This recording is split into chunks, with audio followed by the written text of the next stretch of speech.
Well, he was a young man who came here in 1904, I believe, and he came from Tottori Prefecture in Japan, and there were a lot of immigrants leaving Japan at that time, coming to North America.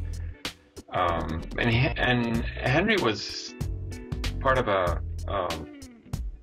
subgroup of immigrants called the Shosei, or literally means students. And actually the original title of his book was the Manga Yonin Shosei, which means it's a manga version of the four students.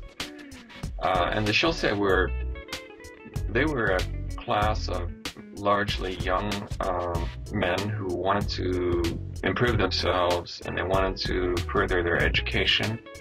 And in his case, he came to the United States to study art. And I think he was one of the early people from his prefecture in that part of Japan to actually come here and study art, at least Western style art.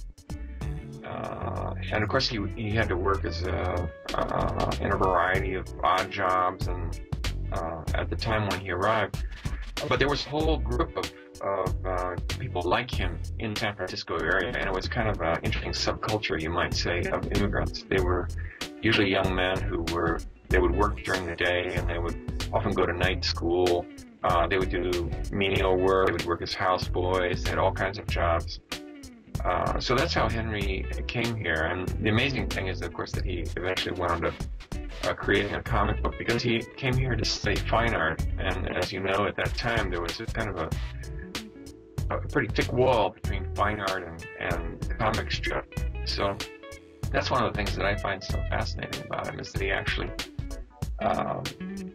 somehow came up with this idea of creating what we would call today, I guess, a graphic novel, and arguably created one of the first graphic novels in North America. Henry first created his story in manga, or in comic format, actually in 1927. This is not so well known because the book itself was published in 1931, but he actually created the entire story in full color, original art, and had an exhibition in San Francisco in 1927. There were comics in Japan in 1927, but they weren't, of course, as popular as they are today. Kiyama was really not part of the cartooning community in Japan, and it would be pretty hard to say that he was part of the cartooning community in the United States too, because he was a fine artist, he was an immigrant, he was living in San Francisco, which was a heavily segregated city at that time,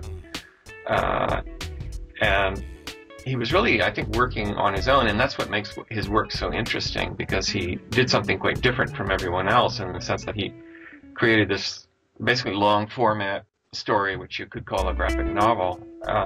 He wanted, I think, to originally have it published or serialized in a newspaper, and you can sort of see from the way that it's constructed that it logically would have fit into a newspaper format. But obviously there were very few newspapers that could carry something like that. There were Japanese language newspapers in San Francisco that did carry comic strips, like Crazy Cat and that sort of thing. But it would have been very hard for them to carry Kiyama's work because it was extra long. And also, another thing about Kiyama's work, which not everybody is aware of, but you really had to understand both Japanese and English to be able to understand what he was talking about, so that his potential readership was very, very small.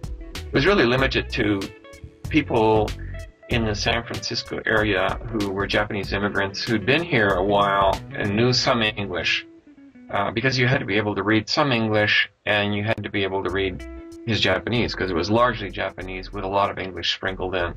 People in Japan wouldn't have been able to understand it. People in the United States, unless they knew Japanese, wouldn't be able to understand it either. So his market was really, really small. And you can say that he was a really poor businessman in that way.